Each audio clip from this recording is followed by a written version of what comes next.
പ്രധാനമന്ത്രിക്ക് അപ്പുറം വേറെ ആരും വരാനില്ലല്ലോ. അപ്പോൾ സ്വാഭാവികമായിട്ട് വന്നതുകൊണ്ട് ഞങ്ങൾക്ക് യാതൊരു ഉത്കണ്ഠയുമില്ല. അല്ല, ഞങ്ങൾക്ക് ഇപ്പോഴേ പൈസ കൊടുക്കാൻ പറ്റുന്ന ഒരു അവസ്ഥ വന്നത്, ഇല്ലെങ്കിൽ കാര്യമായി പോയില്ലേ.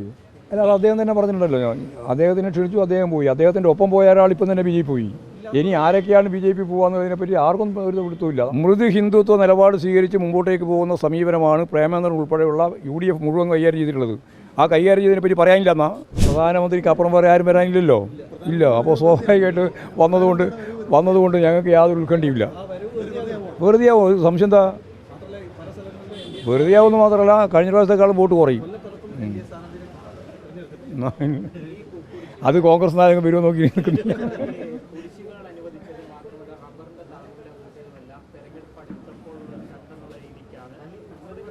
അല്ല, ഞങ്ങൾക്ക് ഇപ്പോഴേ പൈസ കൊടുക്കാൻ പറ്റുന്ന ഒരു അവസ്ഥ വന്നത്, ഇല്ലെങ്കിൽ കാര്യമായി പോയില്ലേ.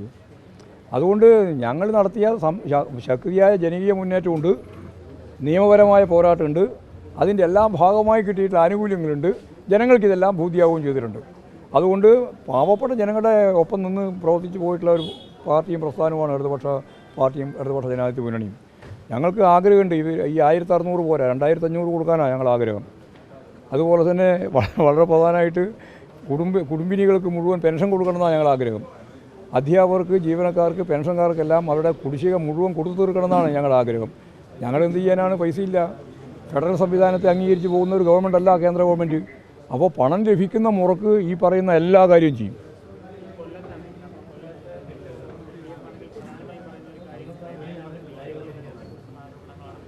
അല്ല, അത് അദ്ദേഹം തന്നെ പറഞ്ഞിട്ടുണ്ടല്ലോ. അദ്ദേഹത്തിനെ ക്ഷണിച്ചു, അദ്ദേഹം പോയി. അദ്ദേഹത്തിൻ്റെ ഒപ്പം പോയ ഒരാൾ ഇപ്പം തന്നെ BJP പോയി. അദ്ദേഹത്തിൻ്റെ ഒപ്പം ഉണ്ണാൻ പോയ ഒരാൾ ഇപ്പോൾ തന്നെ അതിന് ശേഷം BJP പോയി. ഇനി ആരൊക്കെയാണ് BJP പോകുന്നതിനെപ്പറ്റി ആർക്കും ഒരു പിടുത്തമില്ല. അതാണ് M3 പറഞ്ഞത്. വോട്ട് ചെയ്യുന്നുണ്ടെങ്കിൽ ഇടതുപക്ഷ പാർട്ടികൾക്ക് വോട്ട് ചെയ്യണം. കാരണം അവർ ആരും മാറൂല. കോൺഗ്രസിന് വോട്ട് ചെയ്താൽ ഇവർ കോൺഗ്രസ്സായി നിൽക്കുന്നുള്ളത് യാതൊരു തെളിവില്ലല്ലോ. ഇല്ല, അന്ന് ചോറുന്നാൻ പോരുക. അതങ്ങനെ ഇതേ ആരോപണം അന്ന് ഉന്നയിക്കാൻ പറ്റുക? അത് അതൊരു പ്രോഗ്രാമല്ലേ. ആ പ്രോഗ്രാമിനെ പറ്റിയൊന്നുമല്ല. എല്ലാം പറയാനുണ്ട്. വർഗീയതക്ക് പൂർണ്ണമായിട്ട് കൂട്ടുപിടിക്കുന്ന കേക്ക് പ്രേമേന്ദ്രൻ ഉൾപ്പെടെ ബാധക. അത് UDF എന്ന് പറഞ്ഞാൽ പറയായിരുന്നല്ലോ. മൃദു ഹിന്ദുത്വ നിലപാട് സ്വീകരിച്ച് മുമ്പോട്ടേക്ക് പോകുന്ന സമീപനമാണ് പ്രേമേന്ദ്രൻ ഉൾപ്പെടെയുള്ള UDF മുഴുവൻ കൈകാര്യം ചെയ്തിട്ടുള്ളത്. ആ കൈകാര്യം ചെയ്തതിനെപ്പറ്റി പറയാനില്ല. എന്നാൽ മനസ്സിലായില്ലേ? നല്ലവണ്ണം പറയാനുണ്ടെന്ന്. യെസ്. ആ പ്രേമേന്ദ്രൻ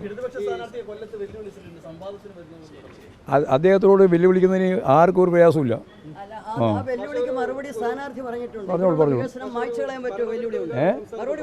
ഇല്ല, ഭരണം അനുകൂല തരംഗമുള്ളത്.